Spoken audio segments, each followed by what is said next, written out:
Tonight's talk on the Imam and the Pasha and the Englishman is given by Michael Crawford, a former trustee of IASA.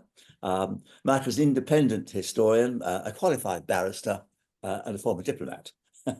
He wrote a biography, Ibn Abdul Wahhab, published in 2014, which the main London evening newspaper, the Evening Standard, actually listed as one of the books of the year for the year it was published. I'm not sure if Michael actually knows that. I don't. Well, it was a surprise to everybody, but it was great to be acknowledged in that way. Anyway, tonight's lecture is it's on the Imam, Pasha, and Englishman. So over to you, Michael. Thank you, Noel. Good afternoon or good evening for some. Thank you very much for joining in this talk. What follows is not the broad sweep of history, but an exploration of a little corner of it, one that's always fascinated me. And it involves an interesting cast of three central characters from vastly different political, religious, and cultural backgrounds who end up in the same palace chamber in Cairo in late 1818. There's also a varied supporting cast, courtesy of the Englishman in this trio. And that supporting cast includes the poet Lord Byron, mad, bad, and dangerous to know, the disaffected Duke of Sussex, who is on bad terms with his older brother, the Prince Regent, and the brutal Ali Pasha of Yanina, whose eunuch maker the Englishman meets on a mountain path one dark night, without, I think, unfortunate results. And it's actually Ali Pasha's head, but without the rest of him, that is the subject of Ismail Qadar's 2017 novel, The Traitor's Niche. My story starts in Dara'iyah in 1818, and today Dara'iyah on the edge of Riyadh is the subject of an intense Saudi publicity campaign. And you can see from the adverts the massive amount of construction, both achieved and planned. In 1818, the town was in ruins, destroyed by an Ottoman army after a war of attrition that began in October 1811. And it was still in that destroyed state when I first wandered through the ruins of mud brick palaces in the 1980s. Originally a small settlement, Dara'iyah became the remarkably prosperous capital of an empire that in the period 1790 to 1810 expanded across the peninsula, took the Hijaz, reached down into Yemen, and reached up into Syria and Iraq, right up, in fact, into the gates of Damascus. But after years of spectacular success under Imam Saud, who died in May 1814, the war started to go badly, particularly in the last 2 years, as Ottoman forces battered their way across the peninsula to Central Arabia. And the empire then collapsed as the tribes deserted the Saudi regime, and solidarity in Nejd in Central Arabia broke down. And the last Saudi ruler, Imam Abdullah Saud, who probably did make some strategic errors, he was more a soldier than a politician, was taken off to Istanbul and executed. I've always been intrigued by the Imam's fate. In Saudi chronicles, it gets extremely cursory treatment. And I wondered why. And the answer is, I think, because it was awkward. If the rapid rise of the empire was proof that Wahhabi religious doctrines espoused by the Saudis were correct, what did the collapse of the empire signify? Either the doctrines weren't right at all, or the Saudis had deviated from the right path. And the ruling political and religious elite decided to blame the sins of the people and urge strict compliance with the Wahhabi religious code. When Imam Abdullah was escorted from the ruins of Daraya, he seemed to vanish from Saudi consciousness, and for years, many Nejdis had no idea what had happened to him. For Saudi chroniclers, his fate was just a postscript, really, quickly glossed over. We've always known about the Imam's transit through Cairo on his way to Istanbul, and about the meeting that took place in Shubra Palace, obviously then a rather fashionable part of Cairo, not, I think, today, that took place late that year between the Imam and Muhammad Ali Pasha, Ottoman governor of Egypt, who was the real victor of the war. It's a poignant occasion, a moment of triumph, of course, for Muhammad Ali, the man often celebrated as the founder of modern Egypt, and a humiliating experience for the proud but doomed Imam. Their dramatic encounter features towards the end of the long, detailed chronicle by the great Egyptian historian Abdurrahman al-Jabarti. And al-Jabarti is the sort of anchor source for all historical research into pre-modern Egypt. I'll say a few words, actually digress a bit about al-Jabarti's account. It's exceptional in two ways. First, he makes it clear from remarks elsewhere that he sympathizes with the Saudi leader and his Wahhabi cast of religious thought. And at one point, he even calls the Saudi leader and his two companions who were executed, shuhada, martyrs. And I think al-Jabarti had met some Wahhabi ulama in Cairo a few years before, when they were on a peace mission in 1815. So he'd obviously talked to them and was sympathetic to their views. Al-Jabarti is also no fan of the powerful, ruthless, reforming Pasha, something that comes across in his account too. Secondly, his account contains dialogue, which is pretty rare in al-Jabarti. And the historian's source was obviously in the room. Perhaps he was the interpreter, who was also the Pasha's business fixer. And I might just read a little description written by a Frenchman at this time. And my translation is this: this man, with his pliant, ingratiating personality, handles business with a finesse that almost amounts to duplicity. His manners are tender, and he knows how to look after everyone. He speaks several languages fluently. His spirit is a rare blend of great boldness and much wiliness. I think some of those words could have applied actually just as much to Muhammad Ali, who was, of course, a wonderful blend of ruthlessness and charm. Muhammad Ali spoke Ottoman Turkish only, although he understood Arabic perfectly. And the Imam Abdullah presumably spoke classical Arabic with a Nejdi accent. One of the two men was religiously educated with a large library of over 520 books. And that's pretty big for those days when everything was handwritten. We even have a list of those books.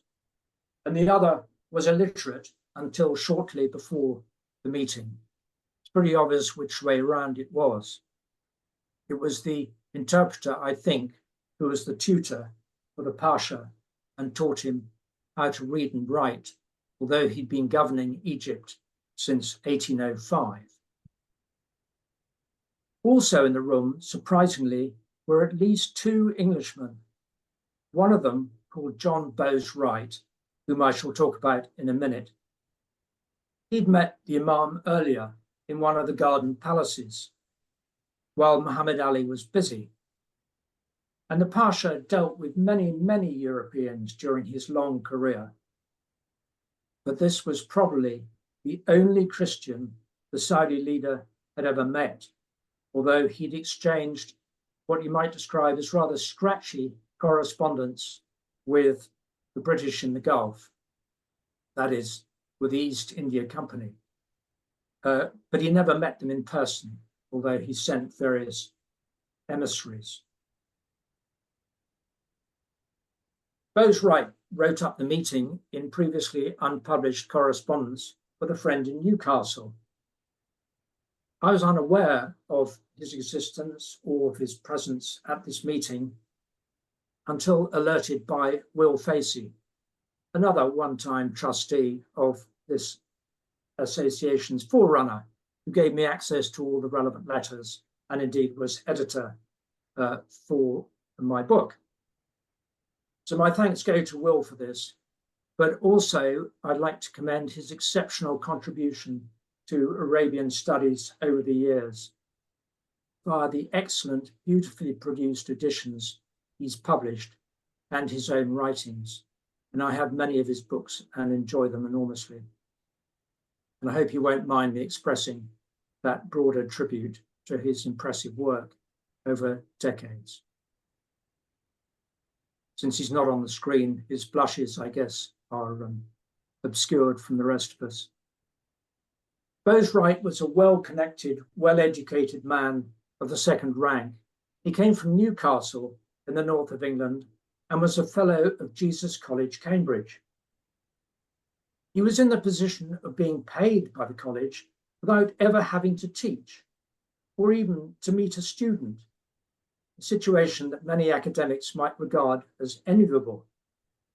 He didn't even have to live in Cambridge, and he didn't, although he visited every so often to check up on his money that he received from the college. Instead, he used the money to travel, which he did year after year from 1802 into the early 1830s, mainly around Europe. His trip around the Eastern Mediterranean was his longest excursion. He had many interesting experiences over the years. He was in Paris in 1814 and had to flee from a returning Napoleon. This is rather ironic because, like many of his liberal political persuasion, Bowes Wright was actually an enormous Francophile and much preferred Paris to London. There's quite an amusing description in one of his letters of a play that he goes to at the theatre in Paris, where in 1814, when some famous Parisian actors are making fun of the occupying troops of the British, whose style they obviously don't regard as at all attractive. So he preferred Paris to London. He was sympathetic to Napoleon and detested the Duke of Wellington's politics. So for me, part of Bowes Wright's interest lies in his attitudes to both France and Egypt. And I could compare his impressions of Cairo with those of Auguste de Forbin, who was in Egypt a year or two before. He was a former follower of Napoleon who became a royalist and led a French mission to acquire classical antiquities for the royal museums in Paris. And I think he was in Alexandria and Cairo in 1816, 17. So a year or two before Bowes Wright. And he published an illuminating travelogue. He got to know Muhammad Ali well, painted his portrait because he was a good artist, and was certainly more critical of the Pasha than Bowes Wright was. And it seems to me a little ironic that as the only Christian apparently to meet the Wahhabi Imam, Bowes Wright had absolutely no interest in religion. Although he did once call on the Pope, but I think that was a sort of trophy for his travels.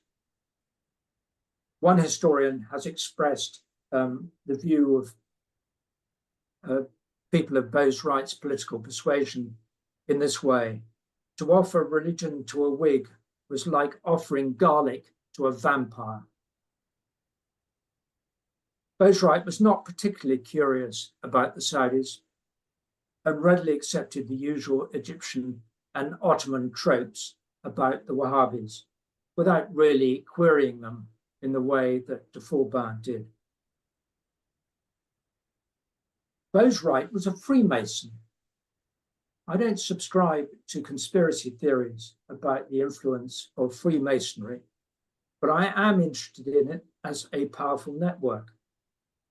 And I think it's worth mentioning, incidentally, that it's recently become much, much easier in this country, at least, to identify past Freemasons. You can discover, for instance, which members of the Royal Academy were Freemasons. And I'm struck by how many of Bowes Wright's influential contacts turned out to be Freemasons. Freemasonry gave him a ready-made network when he travelled and interesting access at home. The chief Freemason was the Duke of Sussex, brother of the regent who subsequently became king in 1820. And the Duke was estranged from the royal court because of two unsuitable marriages. So he set up a rival court in Kensington, not, of course, in California. Bowes Wright had dinner with him just before the Battle of Waterloo, when the Duke was critical of Wellington and said he was going to speak out in Parliament against the war. Not a very well-timed intervention, perhaps. Bowes Wright had a wide range of friends and acquaintances, from Lord Byron, whom he met in Venice, to Giovanni Belzoni, whom I'm assured is called the Italian strongman. He came across him in the Valley of the Kings, where he was living in an underground chamber with his wife. He was also a friend of Jean-François Champollion, the famous decipherer of hieroglyphics. Another friend was William Banks, explorer and author. Bowes Wright was interested in Egyptology, as were so many others, and indeed he was responsible for the second mummy to be put on display in Newcastle. At this time, because of the war, the grand tour on the continent had been replaced by more wide-ranging travel. And Bowes Wright was one of this new class of traveller who made adventurous journeys for the experience, not because he was on official business or because he was an explorer. Cairo was starting to become a popular destination for the British, and not just for those officers who were returning from duty in India. And this interest with Egypt was partly because of the academic and intellectual impact of Napoleon's expedition to Egypt. So, with a few companions, the Englishman, having spent time in Malta with the head of the Masonic Lodge there, with a few companions, the Englishman, Bowes Wright, arrives in Cairo in November 1818. Cairo was coming to the end of its celebrations for the victory over the Wahhabis, and there were naval demonstrations on the Nile and fireworks. So it was a really big event in Cairo, which had been going on for some days, even though economic conditions there were pretty tough, mostly because of the war in Arabia and partly because of the exactions of the Pasha. Then the Imam arrives, is paraded through the streets of Cairo on a camel so that everyone can see him. Now, the stand-in for the British consul, Henry Salt, was actually in Upper Egypt searching for archaeological items to buy. So he had a stand-in who took Bowes Wright in to see the Pasha. And the Pasha suggested he come next day to meet the Imam. And you might think that's a slightly odd invitation. But the Pasha wasn't allowed by the Ottoman Sultan to have representatives abroad. and he wanted an account of his triumph over the Saudis to reach the chancelleries of Europe. Now, of course, the fact is this account took 200 years to reach a Western audience, and I suspect that the Pasha might have been rather disappointed by this outcome. But his desire for recognition explains why he was so welcoming to Western visitors. And if you read the travelogues of the era, he is an absolutely constant presence. He sees them all, talks to them. It's a very staged sort of audiences they have with him. And he's obviously trying to use these travelogues to impress people in Europe and draw attention to himself, as of course he wants to escape from under the shadow of the Ottoman Sultan. And in the process, I guess you could say that Muhammad Ali effectively founded the tourism industry in Egypt. Anyway, Bowes Wright meets the Imam in the gardens of Shubra Palace one morning in mid-November. And I'll just read his description. There was a slight melancholy in his countenance, but mixed with a firmness and dignity suited to his situation beyond anything I have ever witnessed. His dark visage was rather long and careworn.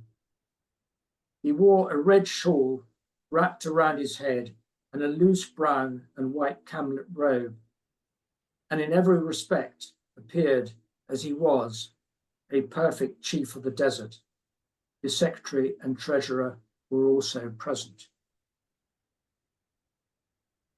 Interesting to have that physical description, because those are exactly the clothes that appear in the only portrait we have of the Imam, which was done by a French engineer and architect called Pascal Coste, who did work for the Pasha and may have drawn him that day. I have to say that that Coste was a rather better draftsman of architectural drawings than he was a portraitist, because the portrait he drew, which you can find with a variety of titles, sometimes he's a Wahhabi, sometimes the Wahhabi.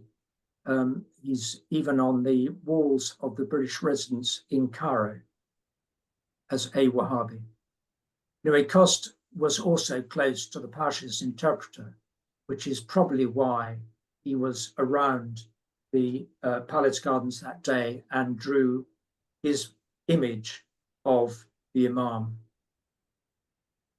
In his letter home, Bowes Wright describes the encounter between the Pasha and the Imam in much the same way as Al-Jabati. The Pasha was gracious to the Imam. They discussed the war. The Imam was philosophical about his future, such as it was.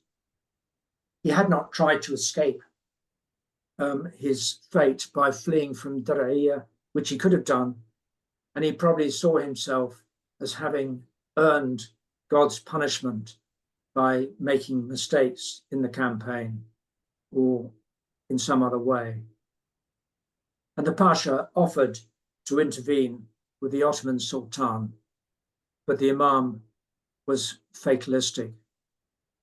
And it's worth adding here that Muhammad Ali never quite understood why the British hadn't executed Napoleon in 1814, because he reckoned that was the way to deal with enemies, even though he actually liked Napoleon and had reckoned he had an affinity with the French. But nonetheless, he was absolutely uncomprehending about why the British hadn't dealt with Napoleon.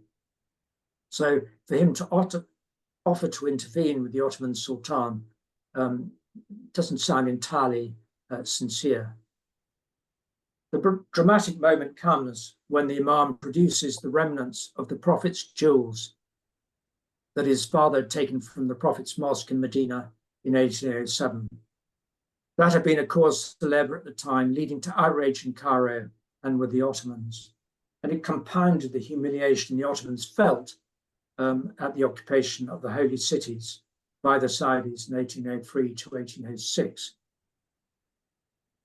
The Wahhabis argued that the Prophet had no need of the jewels personally. Times were hard, and the people in the holy cities, which the Saudis were running, required financial support. Traditionally, the holy cities received funding from both Istanbul and Cairo, but obviously enough, the Saudis had not been able to extract any of the regular funding from Istanbul or Cairo once they started banning the traditional pilgrimage caravans from the Ottoman provinces entering Mecca and Medina. So the Wahhabis took a utilitarian view, but the Ottomans considered the treasures to be in the custody of the Sultan as guardian of the holy places. Saudis viewed them as belonging to the Islamic community in a time of emergency, and they didn't belong to the unbelieving Ottomans. Remarkably, the chronicler Al-Jabati actually agrees with the Wahhabis and criticizes the Pasha and other contemporary rulers for allying with Europeans, oppressing their subjects, and throwing money away on luxuries. Quite an interesting criticism. Yet Al-Jabati didn't acknowledge that some of the treasures actually were taken away by princes and notables, and the person who probably benefited the most was Sharif Ghalib of Mecca, who I think promptly sent them off to India. Anyway, so these some of the treasures didn't go on jihad or on arms. Anyway, the Imam didn't defend his actions, his father's actions, which in Istanbul he was to disown, and he declared he'd had nothing to do with the episode whatsoever. Anyway, in a piece of theatre, the Imam presents the Pasha with the remaining treasures, which include an enormous emerald and a Quran set with diamonds. Then these jewels are put in a box and couriered off to Istanbul, where Sultan Mahmud II was anxiously awaiting both them and the Imam. In fact, he kept on sending Muhammad Ali messages saying, "Where is he? Where is he? Come on, hurry up, send him quickly." The Sultan had been on the throne for 10 years after his two predecessors were overthrown in 1807 and 1808, and he badly needed to consolidate his position and have some success. He obviously wanted to introduce some reforms, but he needed to show that he was in charge and could deal with his enemies. So under this time pressure, the Imam is put on a boat and sent off on his way to Istanbul, where in mid-December, he was again paraded and made subject to a trial before a large assembly attended by the Sultan in an old palace. And the treasures again made an appearance and became the basis for his condemnation. He'd already been tortured. They got nothing out of him. He denied he'd ever had anything to do with the treasures. And he was also interrogated about the valuables which had been taken by the Saudis when they sacked the Shi'i shrine at Karbala in 1802. Again, nothing. He'd not been in Karbala at the time, he said, and indeed there is no evidence that he was. So the interrogators and torturers told the disappointed Sultan that their ink had dried because there was nothing to write down. The Imam and his two companions were paraded around the streets in chains and beheaded like criminals, and their bodies thrown into the sea.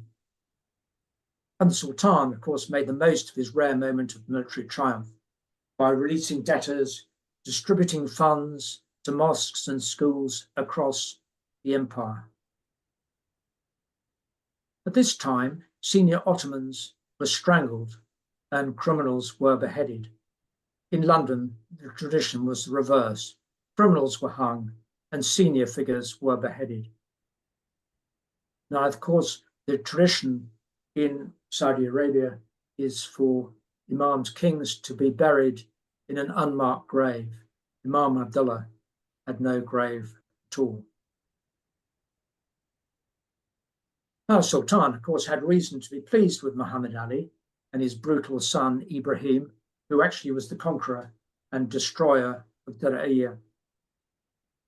So Muhammad Ali was described by a relative as moving, if you like, silently across the palace floors, a bit like a cat. Ibrahim had the tramp of a military man, and the floor reverberated when Ibrahim was in the room.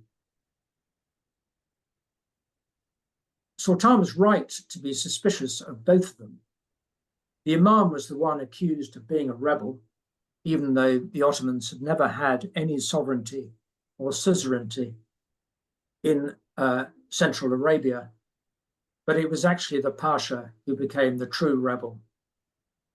It was quite interesting, he used the war against the Wahhabis to wipe out the Mamluks at the citadel, a famous occasion captured by various artists. And he also used the war to build up his forces, including his navy. After that, he was involved, obviously, in trying to put down the rebellion of the Greeks, but he then occupied Ottoman Palestine and Syria for 10 years until forced to retreat by the European powers in 1840. Meanwhile, he tried to decapitate the Al-Saud and Wahhabi movement, metaphorically, I mean, by detaining senior princes and ulama in Cairo. But the Sultan Mahmud II, warned him he would never manage to subdue Arabia. And indeed, he didn't. Sultan said, "You will never manage to wipe out Wahhabism." And he was right. Muhammad Ali never achieved that. And indeed, it revived in the 1830s and 40s under the Al-Saud. Now, what about Bowes Wright? Well, from Cairo, he traveled down the Nile, then on to Damascus and Istanbul. I mean, he had quite an interesting journey. They were deserted by the guide in Sinai, and it was quite tough. And he gets to Istanbul, and plague is everywhere. And indeed, the plague, which I guess is a sort of mix of different diseases, is a constant in travel books of this era. And since I was writing my own book at a time of the pandemic, I was particularly interested in the way in which the plague was dealt with at this time. And Muhammad Ali was just beginning quarantining. He was particularly keen to quarantine his own palace and did a good job of blocking off the Nile for everybody else so that no one could use the Nile while the plague was rampant. But he did force through quarantining, which many, especially clerics, were deeply suspicious of. And indeed, there was no quarantining going on at all in Istanbul at this time. Bowes Wright managed to survive, though he clearly breathes a big sigh of relief when he finally leaves Istanbul. And he spends time in the quarantine station in the lazaretto on his return to Europe.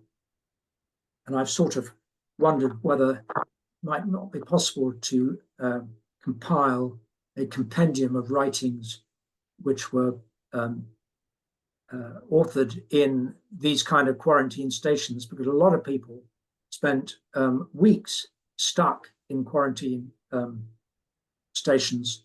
And I think Bowes Wright found William Banks actually in the one that he attended on his return to Europe. But before he gets back to Europe, on Byron's introduction, he calls on Ali Pasha of Yanina. another Pasha who rebelled against the Sultan. And as we know from that novel I referred to earlier, he does rather less well than Muhammad Ali, and his head goes back with a courier to Istanbul to occupy the traitor's niche. Bowes Wright, of course, recognizes Ali Pasha's virtues in being tough on those who rob travelers and so on. But he condemns him because he's not a reformer like Muhammad Ali, whose brutalities he tends to forgive. And Bowes Wright, of course, is very angry with the British government because it has a reasonable relationship with Ali Pasha, which he thinks is unforgivable. So Bowes Wright returns home. One legacy of his trip is eye trouble, which plagues him from 1820 and drains him of much of his joie de vivre. Bowes Wright actually is a man who very much enjoys social life. He likes the theatre, he likes dancing, he likes the company of ladies, and he finds after this trip that he is plagued by eye trouble and the treatment is really painful. So for me, I guess the appeal of this particular corner of history is observing the intersection, if you like, on the crossroads of destiny, I once called it, in once one palace chamber in Cairo, of three worlds: that of English liberalism through the astute traveller Bowes Wright with his interest in Egyptology, that of Muhammad Ali, who came from Albania, was illiterate until shortly before this session, and was a remarkable wielder of power with a relaxed attitude to religion, liking for wine, apparently, according to Volbach, and in a love-hate relationship with the Ottomans. He both wanted their approval and he wanted to escape from underneath their shadow and underneath their control. And finally, there's the third world, that of Imam Abdullah, soldier champion of small-town Arabia and of the Wahhabi movement. It always rather amuses me that Bowes Wright describes him as a perfect chief of the desert, when of course Imam Abdullah was no such thing. He was a champion of small-town Arabia, and the Saudis spent a good deal of time subduing the Bedou and establishing their control over the desert. And it wasn't because they were representative of that desert culture. So these different worlds, exemplified by these three men, became more familiar with each other over the course of the 19th century. But the encounters I've described represent an early stage in this process of familiarization. So that's my exploration of this little corner of history, which I must say I enjoyed unearthing things around these three cultures, and was particularly interested by the way in which they reacted with each other. Thank you, Noel. Oh, thank you very, very much, Michael. Wonderful, wonderful book, if I may say so. If anyone has any questions, you can either put them in the Q&A, please, or if you can signal to me, I can allow you to talk. I'm not quite sure how I do that, but if you put something in the Q&A, I will put it to Michael. Do you know what the Imam felt about all this? I know, in a sense, he's being watched, but we presumably have really understanding of what he felt about meeting Bowes Wright, etc. No, I mean, I think he was doomed from the moment he left. Yeah. 3 days after the capital was taken by Ibrahim Pasha, he was sent off with, I think, a group of 12 off to Cairo. Took him a couple of weeks. And basically, he was under the control of the Ottomans, of Muhammad Ali. And we have no idea what he thought about it all. All we have is this description by Bowes Wright of his dignified behavior in Cairo. And we also have a report by the British ambassador in Istanbul of his dignified conduct when being taken round the streets of Istanbul, and his courage. So, those witness statements are all we have.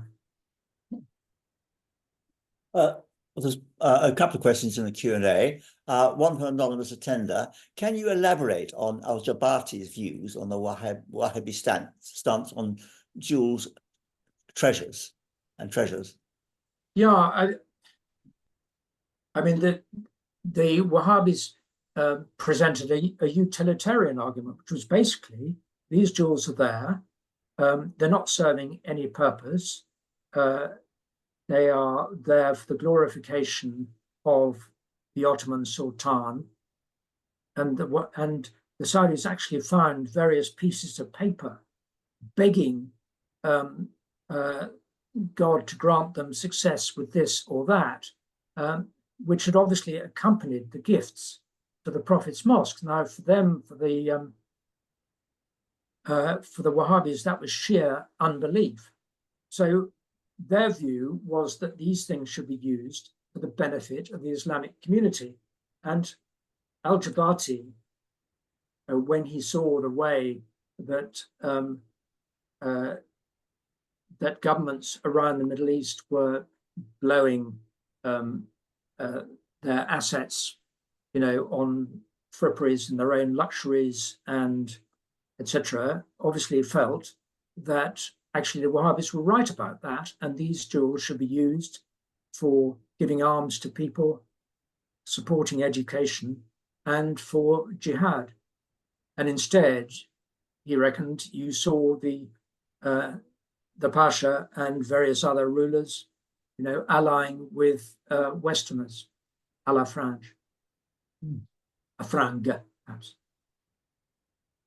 There's a question from William Facey, who's in the audience. What about the other Wahhabis in Cairo after 1819? Were they persecuted?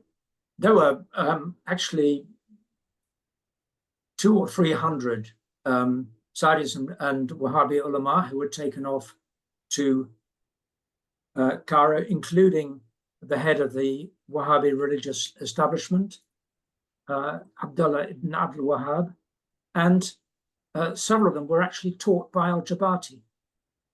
So he probably learnt a great deal more about Wahhabi religious beliefs from those of his pupils who turned up in Cairo in dribs and drabs. About 3 or 4 main groups were taken off. Some escaped en route, and of course some escaped once they were in Cairo. They managed to elude their captors and get back to Nejd. So, and some, of course, stayed. And I think there are various Sheikh families in Cairo who now, I guess, are regarded as entirely Egyptian, but actually their background was in Nejd in the early 1800s. So some became assimilated, some never assimilated, some escaped. But al-Jabati had a good look at all of them. I think he died in about 1826. It's a comment, William Facey. Wonderful lecture. Many thanks. Yes. Are there any further questions? Here's one here. Has there been a historical pattern, particularly in wars or imperial conquests, where the victors claim possession of valuable jewelry or treasures as symbols of their dominance? Gosh, big question, which I, Yeah. to be honest, I don't know. But if you look at, for instance, the British occupation or the East India occupation of India, Yeah. The Koh-i-Noor, the Mountain of Light diamond, I would have thought is indeed a symbol of dominance. Subject of an excellent book, Flashman book, incidentally, by George MacDonald Fraser, Right. which is historically pretty accurate. Mm. So I guess that's the main example I can come up with. And it seems ironic that Sharif Ghalib, who got quite a lot of the treasures, indeed, I think he probably purloined a few before the Saudis even took Medina. Ironic that he took them off, he sent them off to India, where perhaps they passed then into the possession of the East India Company or many Indian princes.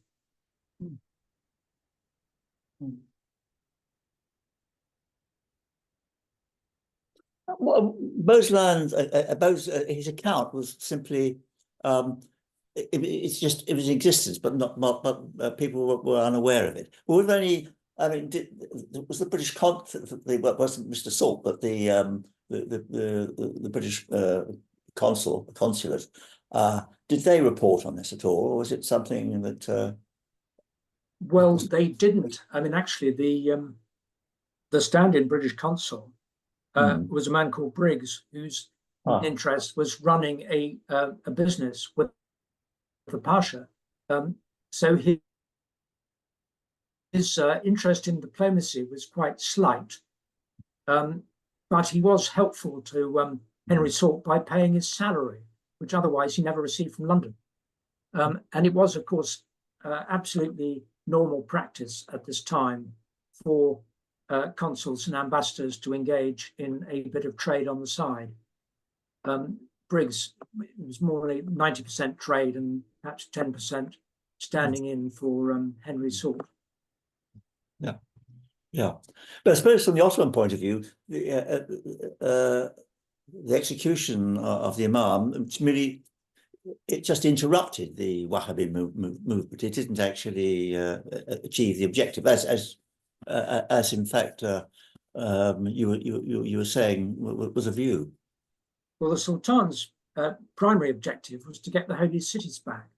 Yep. And he kept on saying to Ibrahim Pasha and Muhammad Ali, look, stop trying to conquer Arabia, go back and, make sure you hold the Hijaz. And, that's all I'm interested in. I don't care about the rest of Arabia. Yes.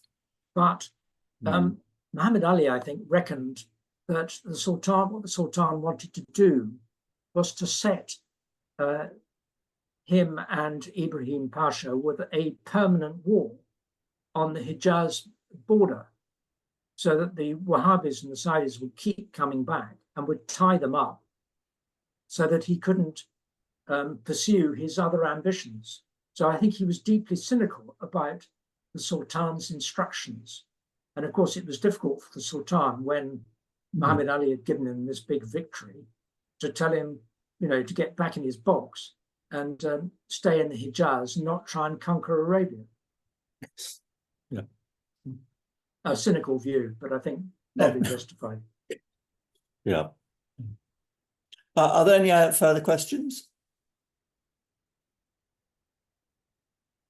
No, in that case, just I would like to thank Michael on all our behalfs for a really wonderful lecture. if you haven't read the book and are inspired to read it by this, I recommend it because there's an awful lot in the book. Particularly the exploration of some of the backgrounds to the characters mentioned. I was particularly interested myself in Bowes's views and his links to Byron and the Enlightenment and at that time. But anyway, thank you very much, Michael. And to everybody else, I hope you enjoyed the lecture. And I hope you'll return to future lectures for IASA. And if you'd like to know more about IASA, would like to join, our website is iasaarabia.org. And you will find all information about IASA there and how you can join. So thank you very much for attending. Thank you very much for Michael for a wonderful lecture.